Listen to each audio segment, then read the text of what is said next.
আমি আজ যে পেইন্টিংটি করছি এই পেইন্টিংটি হচ্ছে একটি মায়াবতী মেয়ের পেইন্টিং।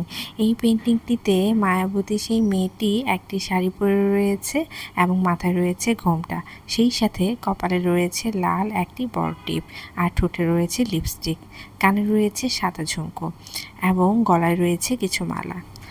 তো দেরি না করে আমি আমার পেইন্টিংটি শুরু করে ফেলি। হ্যালো এভরিওয়ান, আমি ঋতু, কালার প্যালেট পেজে আপনাদের সবাইকে স্বাগতম।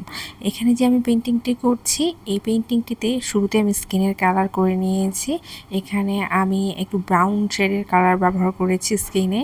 তো স্কিনের কালার শেষ করার পর আমি শাড়ির কাজের দিকে যাচ্ছি। শাড়িটি আমি একটু ব্রাউন কালারের রেখেছি আর ব্লাউজটি রেখেছি লাল কালারের। আর আঁচলের যে অংশটুকু রয়েছে অর্থাৎ ঘুমটা দেওয়া অংশটুকু, সেই অংশটুকুর মধ্যে যে পাড়ের অংশটুকু দেখা যাচ্ছে সেই পাড়ের অংশটুকুতে আমি ছোট ছোট করে লাল কালার ব্যবহার করে একটু ডিজাইনের মতন করে নিয়েছি এবং পিছু এক সাইডটা রয়েছে সেটাতে আমি একেবারে হালকা বলা যেতে পারে লালচে যে কালারটি রয়েছে সেই কালারটি ব্যবহার করেছি।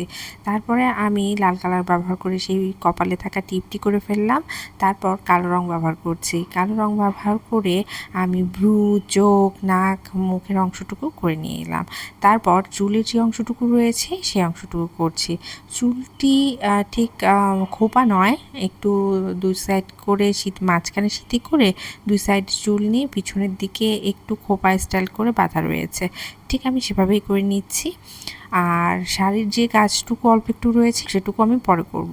এবারে চলে যাচ্ছি ব্যাকগ্রাউন্ডের দিকে। নর্মালি আমি ব্যাকগ্রাউন্ডের কাজ আগে করি, কিন্তু আমার কাছে ব্যাকগ্রাউন্ডটি কী কালার রাখলে ভালো হবে সেটুকু বুঝে উঠতে না পারার কারণে আমি আগে ফিগারের কাজটি করেছি, দেন আমি ব্যাকগ্রাউন্ডের কাজটি করলাম। তো এখানে আমার কাছে মনে হলো যে নীল কালার ব্যবহার করলে ব্যাকগ্রাউন্ডটি খুব সুন্দরভাবে ফুটে উঠবে, অর্থাৎ সাবজেক্ট সুন্দরভাবে ফুটে উঠবে। তো এই কারণে আমি এখানে নীল কালার ব্যবহার করেছি। নীল কালার ব্যবহার করে ব্যাকগ্রাউন্ডটির কাজ করে নিলাম।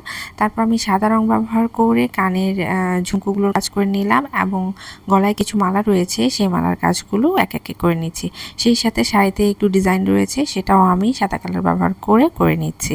মোটামুটি আমি কাজ শেষ করে ফেলেছি। এখন আমি মার্কার পেন দিয়ে চারপাশে একটু বর্ডার লাইনের মতন করে নিব আর শাড়িতে ছোটো ছোটো একটু ডিজাইনের মতন করে নিচ্ছি।